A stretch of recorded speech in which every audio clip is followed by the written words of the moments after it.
Good evening, everyone. I am Duero, and I'm going to discuss to you the Division 6 features of fire protection under Rule number 10 in Chapter 2. So, here are the contents of my report.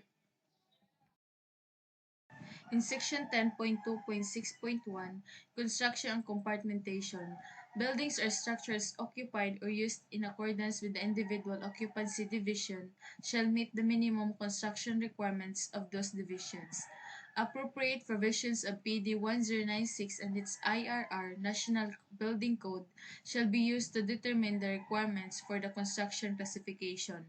Where the building or facility includes additions or connected structures of different construction types, the rating and classification of the structure shall be as follows: 2 hours fire resistance rating or greater if vertically aligned fire barrier wall exists between the portion of the building and the least fire resistive type of construction of the connected portion if no such separation is provided.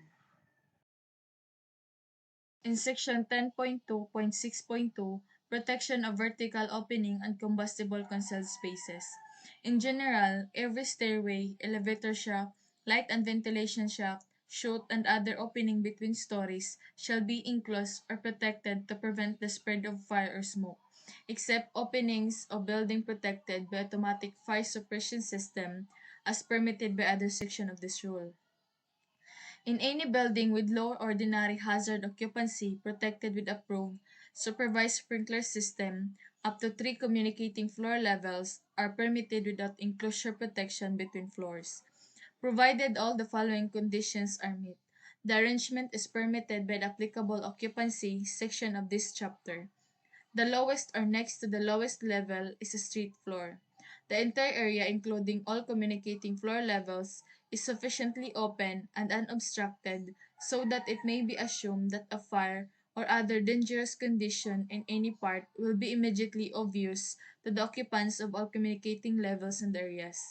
Exit capacity is sufficient to provide simultaneously for all occupants of all communicating levels and areas. All communicating levels in the same fire area being considered as a single floor area for purposes of determination of required exit capacity. Each floor level considered separately has at least one half of its individual required exit capacity provided by an exit or exit leading directly out of that area without transversing another communicating floor level or being exposed to the spread of fire or smoke therefrom, and all requirements of this chapter with respect to interior finish, protection of hazard, construction and other features are fully observed, without waivers except openings in floors of educational, healthcare and detention and correctional occupancies shall be enclosed as required in Divisions 9, 10, and 11 of this chapter respectively. So required every floor na may enclosure system para sa vents, main doors, and elevators between two stories or floor with fire-resistant materials para dili madalig-dalig spread ang fire labinag ang gisunog nga floor kay puros flammable na objects or may chemical reaction na objects na makakos og explosion. In each floor opening, as specified in paragraph A of this section, shall be enclosed by substantial walls having fire resistance not less than that required for stairways. Paragraph A hereof will provide fire doors at windows provided in openings therein, also designed and installed as to provide complete barrier to spread the fire or smoke through such openings. The enclosing walls of floor openings serving stairways or ramps shall be so arranged as to provide a continuous path of escape including landings and passageways. In accordance with Section 10.2.5.4 of this IRR, providing protection per person using the stairway or ramp against fire or smoke therefrom in other parts of the building. Such walls shall have fire resistance rating as follows: new buildings 4 stories or more in height, 2 hours fire resistance rating. New buildings below 4 stories, 1 hour fire resistance rating. Special provisions for escalator openings.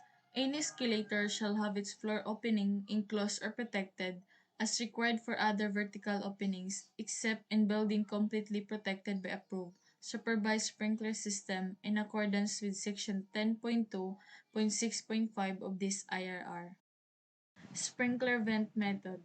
Any escalator shall have its floor opening enclosed or protected as required for other vertical openings, except in building completely protected by approved supervised sprinkler system in accordance with Section 10.2.6.5 of this IRR.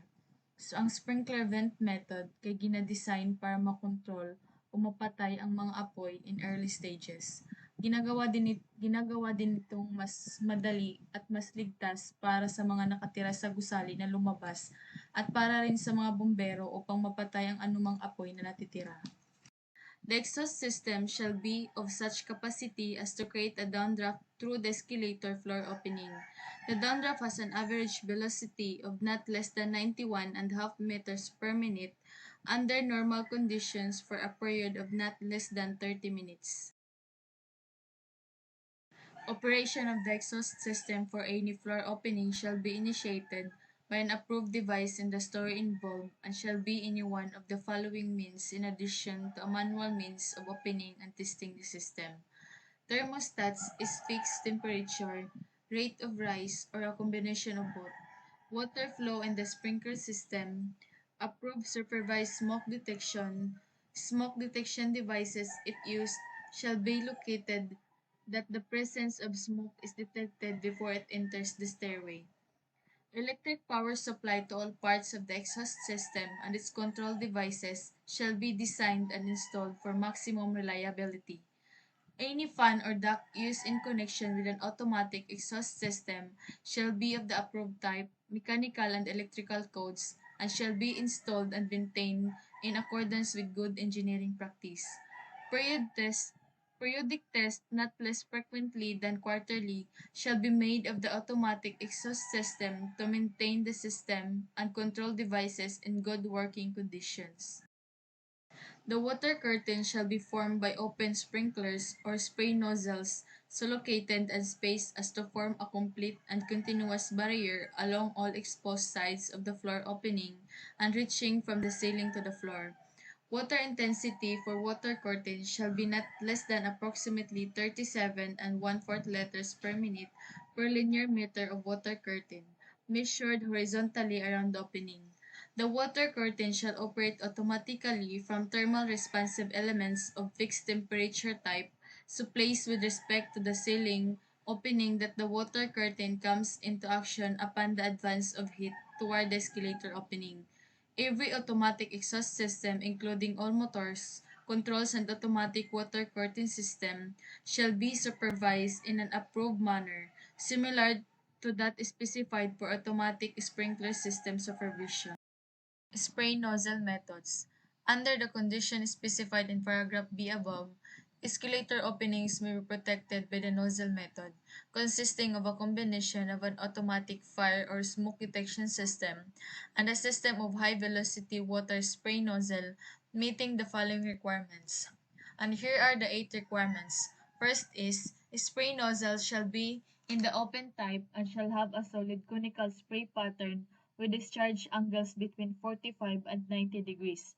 Next is, the number and size of nozzles and water supply shall be sufficient to deliver a discharge of 1 and 4/10 liters of water per square meter per second through the wellway area to be figured perpendicular to treadway. The third one, spray nozzles shall be so located as to effectively utilize the full advantage of the cooling and counter draft effect. They shall be so positioned that the center line of spray discharge is as closely as possible in line with the slope of the escalator, not more than an angle of 30 degrees with the top slope of the railway housing. Nozzles shall be positioned also so that the center line of discharge is an angle of not more than an angle of 30 degrees with the top slope of the railway housing. Next, spray nozzles shall discharge at a minimum pressure of 172 kilopascal. Water supply piping may be taken from the sprinkler system, provided that in so doing inadequate supply of water will be available for the spray nozzles and the water pressure at the sprinkler farthest from the supply riser is not reduced beyond the required minimum. Fifth is control valves shall be readily accessible to minimize water damage. A non-combustible drop curtain shall be provided extending at least 51 centimeters below and around the opening, and a solid non-combustible railway housing at least 1.5 meter long measured parallel to the handrail, and extending from the top of the handrail enclosure to the soffit of the stairway or ceiling above, at least at each escalator floor opening. When necessary, spray nozzles shall be protected against mechanical injury or tampering that might interfere with proper discharge, and the spray nozzle system shall be operate automatically from thermal response elements of the fixed temperature type, so placed with respect to the ceiling opening that the spray nozzle system comes into action upon the advance of heat towards the escalator opening. Lastly, control valves for the spray nozzle system and approved smoke detection or thermostatic devices shall be supervised in accordance with applicable provision of Section 10.2.6.4 of this IRR. Spray nozzle method. This method uses conical shaped spray nozzles which are located in the opening and directed downward through vertical openings.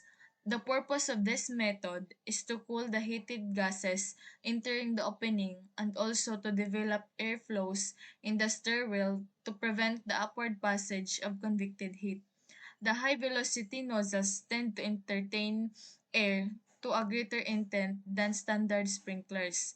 With this capability, the spray can induce airflow to counter or reverse the flow of hot gases from a fire on the lower level. Draft curtains are installed around the opening to enhance the counterflow action of the nozzles. Partial enclosure method. Under the condition specified in paragraph B of section 10.2.6.2 of this IRR, escalator opening may be protected by a partial enclosure, so designed as to provide an effective barrier to the spread of smoke from floor to floor. The partial enclosure shall be of approved wired glass and metal frame construction with wired glass panel doors, providing fire resistance equivalent to that specified for stairway enclosure in the same building.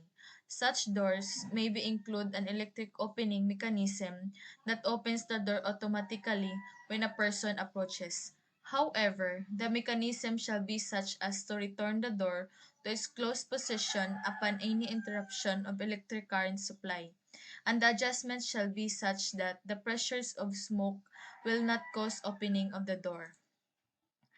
Ang partial ang partial enclosure ay nangangahulugang isang istruktura na bumubuo ng dingding o partisyon na hindi bababa sa tatlong gilid o tatlong kapat ng perimeter na nakapalibot sa mga nakaimbak na materyales o kagamitan sa proseso upang maiwasan ang pagpasok ng particulate matter sa hangin. Fire stopping concealed spaces. In new construction, any concealed space in which materials having a flame spread rating greater than Class A, as defined in Section 10.2.6.3 of this IRR are exposed, shall be effectively fire stopped as provided below, with approved materials unless the space is sprinkled in accordance with Section 10.2.6.5 of this IRR. Every exterior and interior wall and partitions shall be fire-stopped at each level, at the top-story ceiling level and at the level of support for roofs.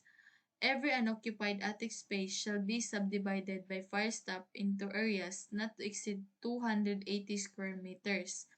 Any concealed space between the ceiling and the floor or roof above shall be fire-stopped for the full depth of the space along the line of support of the floor or roof structural members, and if necessary, at other location to form areas not to exceed 93 square meters for any space between the ceiling and floor, and 280 square meters for any space between the ceiling and the roof. In every existing building, fire stopping shall be provided as required by the provision of Divisions 8 through 17 of this chapter. In Section 10.2.6.3, Interior Finish.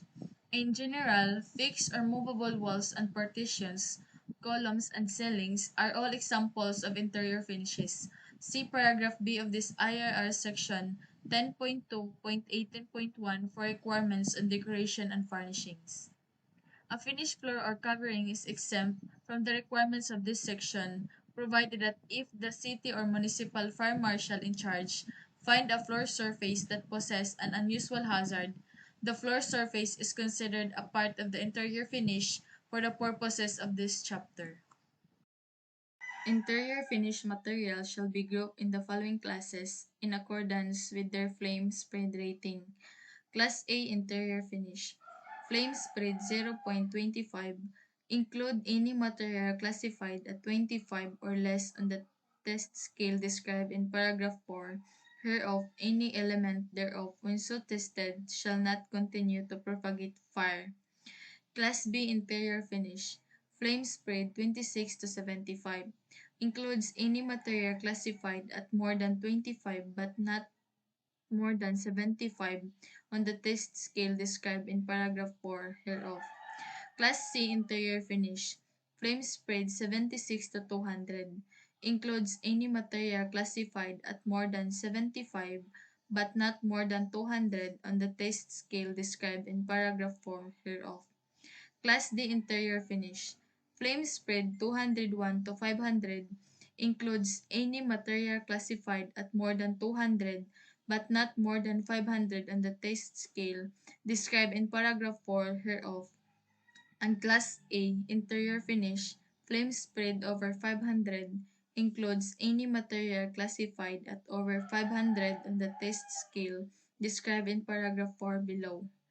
Interior finished materials, as specified in paragraph 3 above, shall be classified in accordance with the method of test of surface burning characteristics of building materials NFPA pamphlet number 255.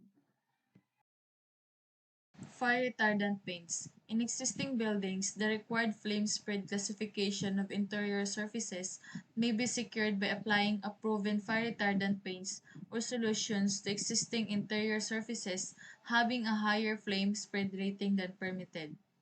Fire retardant paints or solutions shall be renewed at such intervals as necessary to maintain the necessary fire retardant properties.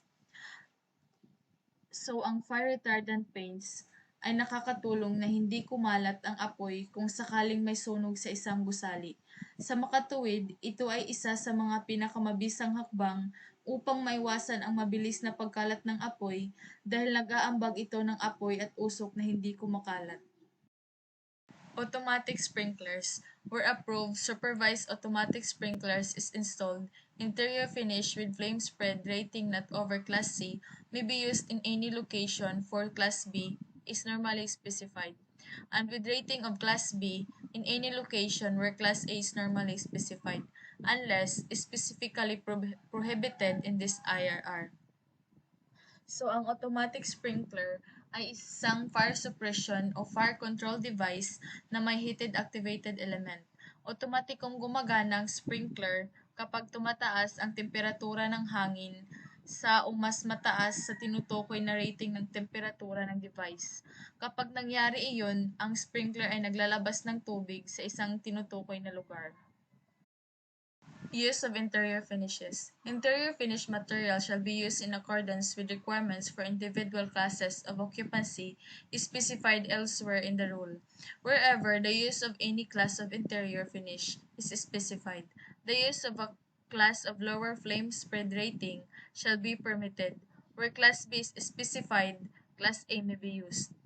So, ang interior finish ay nangangahulugan ng material na pang-ibabaw ng mga dingding, naayos o naitaas na mga partisyon, mga kisame at iba pang nakalantad na mga panloob na ibabaw na nakakabit sa mobile na istruktura kabilang ang anumang material tulad ng mga pintura.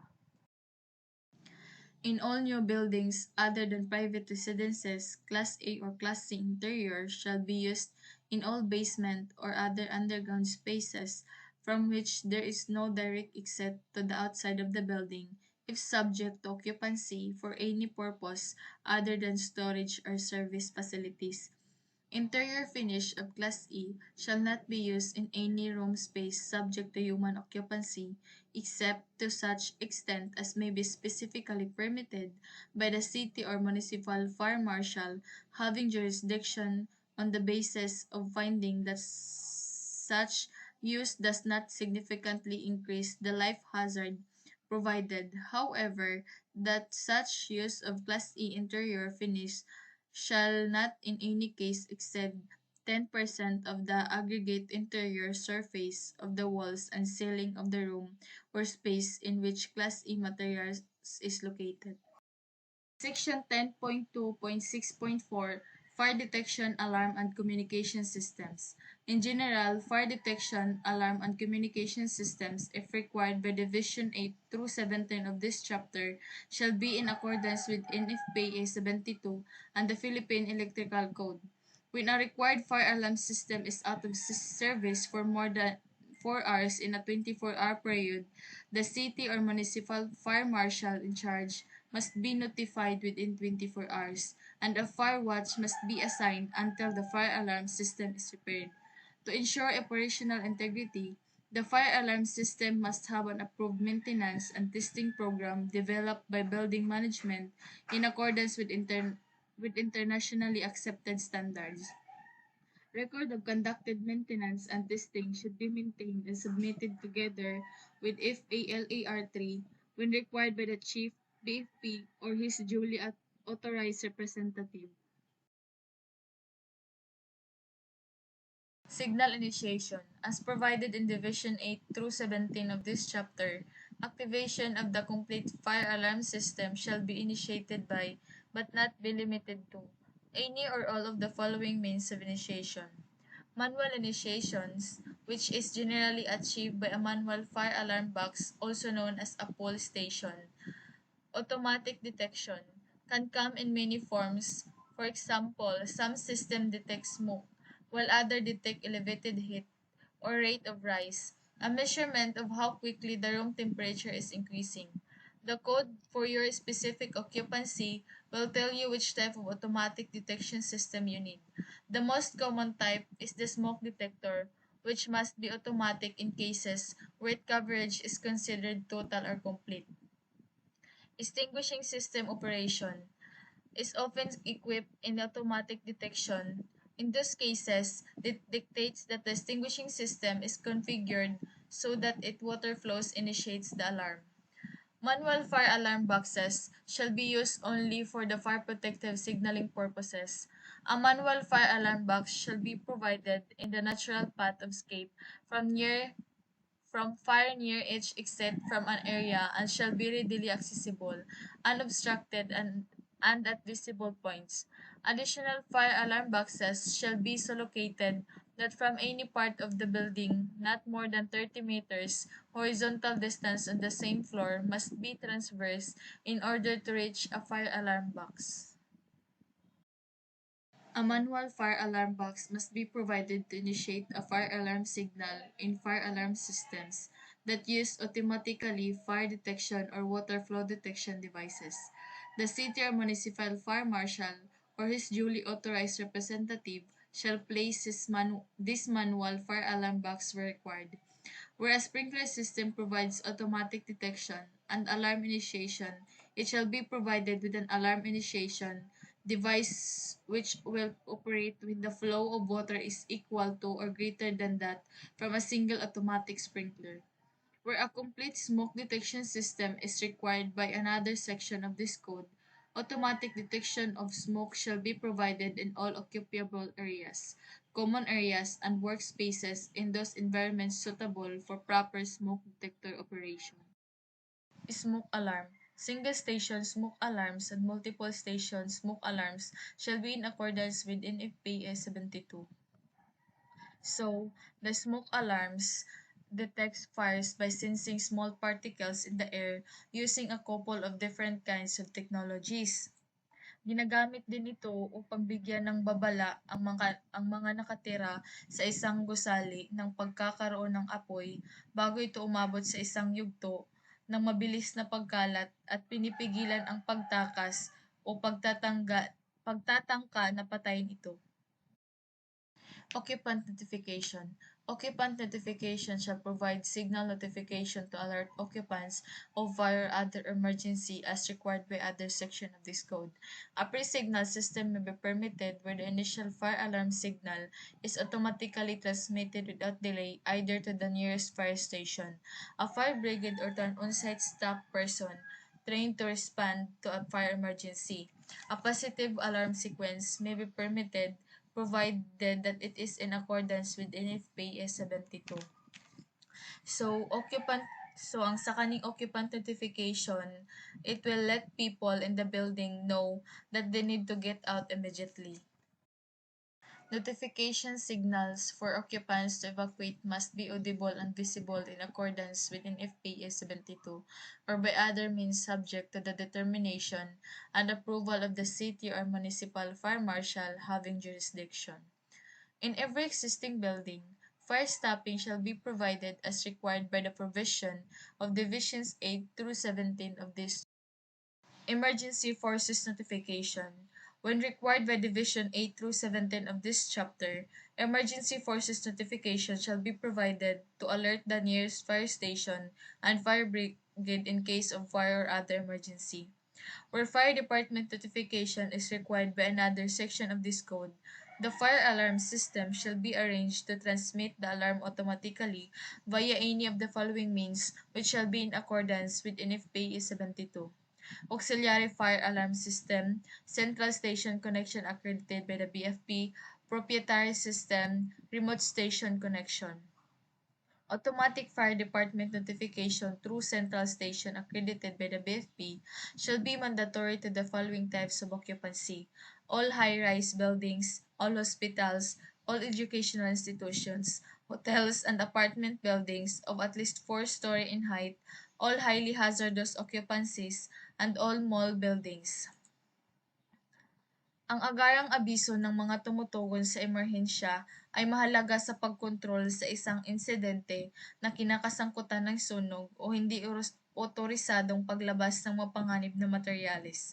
Sa kaganapan ng isang emergency, ang IFC ay nangangailangang agarang abiso ng kagawaran ng bumbero at pagpapatupad ng naaangkop na mga plano at pamamaraang pang-emerhensya ng mga empleyado at naninirahan sa gusali. Ipinagbabawal ng fire code ang anumang pagkaantala sa pag-uulat ng sunog pati na rin ang pag-uulat ng anumang maling alarma. Emergency control. A fire alarm and control system shall be arranged to activate automatically the control functions necessary to make the protected premises safer for building occupants. Where required, the following functions shall be activated by the complete fire alarm system: release of hold-open devices for doors or other opening protectives, stairwell or elevator shaft pressurization, smoke management or smoke control systems, and unlocking of doors. The function specified in paragraph 2 above shall be permitted to be activated by any fire alarm and control system where otherwise not required by this code. Additionally, such a fire alarm and control system shall be permitted to recall elevators if the activation of the system for this purpose comes only from elevator lobby, hoistway, or associated machine room detectors. Location of control. Operator controls, alarm indicators, and manual communications capability shall be installed in a control center at a convenient location acceptable to the city or municipal fire marshal having jurisdiction. Annunciation. Where alarm annunciation is required by another section of this IRR, it shall comply with the requirements of the paragraph 2 through paragraph 7 below. Alarm annunciation at the control center shall be by means of audible and visible indicators. For the purposes of alarm annunciation, each floor of the building, other than floors of existing buildings, shall be considered as not less than one zone unless otherwise permitted by another section of this code. Unless otherwise permitted by another section of this code, If a floor area exceeds 1,860 square meters, additional zoning shall be provided, and the length of any single zone shall not exceed 91 meters in any directions. Exceptions: where the building is provided with automatic sprinklers throughout, installed in accordance with Section 10.2.6.5 of this IRR, the area of the alarm zone shall be permitted to coincide with the allowable area of the sprinkler zone.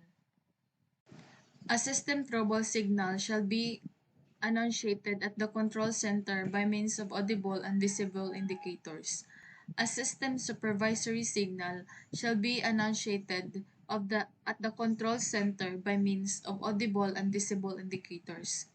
Where the system serves more than one building, each building shall be considered separately. That's all. Thank you.